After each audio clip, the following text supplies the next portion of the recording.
Honor, Mr. Chair, hindi po siga-siga ang OVP.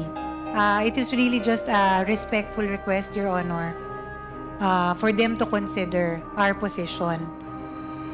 Like all position papers filed, ito po yung we feel that these are the issues that we needed to raise. So, which we addressed to the Commission on Audit. Dahil dito sa sulat na to, Mr. Speaker, Mr. Chair, sinasabi kasi dito sa sulat na ito na tama ba request lang sa COA na wag pagbigyan yung aming request for the subpoena? It was really just a request directed to the Commission on Audit, Your Honor. Pero Mr. Chair, on the second paragraph nung kanyang letter, yung letter po ni Attorney Lopez, nakalagay dito, no, we are of the position that the subject subpoena should not be complied with for the following reasons. Ayun, na-explain mo na yon. Ano po bang ibig sabihin ng should not? Are you commanding?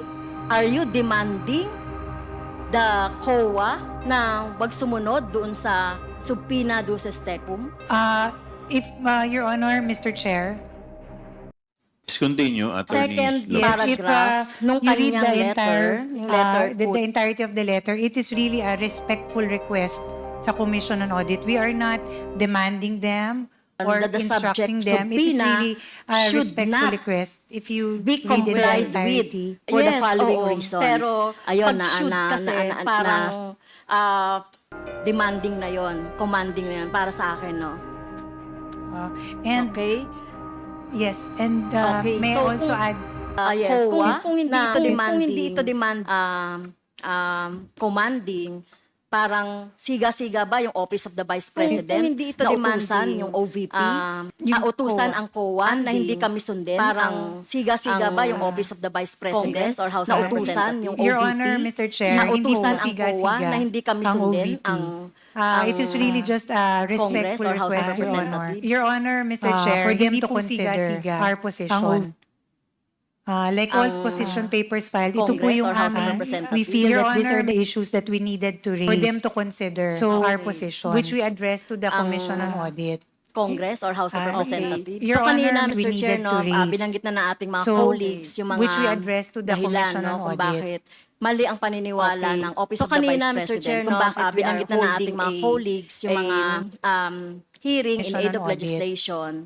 Dahil Okay. sabi So, nila kanina, wala Mr. pa daw Chair, batas o wala pa daw panukalang batas. So kaya nga Ako, tayo colleagues, nag-hear yung ng mga, di ba, hearing malinaw in aid naman of na yan. legislation. Pero dito sa Dahil letter sabi na ito, nila, Mr. wala pa Chair, daw may batas. plano talaga ang So, Office kaya of nga tayo the nag-hear ng Vice President. Di ba, malinaw naman na na yan. mag-interfere. Pero dito sa doon sa ating conduct ng ating proceedings. Dahil dito, Mr. Chair, at I'm sorry, Attorney Lopez, no, dahil ikaw yung nakapirma dito, and according to our rule, one of the reasons on the undue is the undue interference in the conduct of proceedings. So may I move, Mr. Chairs, na nag-violate si Attorney Lopez dito sa ating proceedings or doon sa ating trabaho due to this Section 11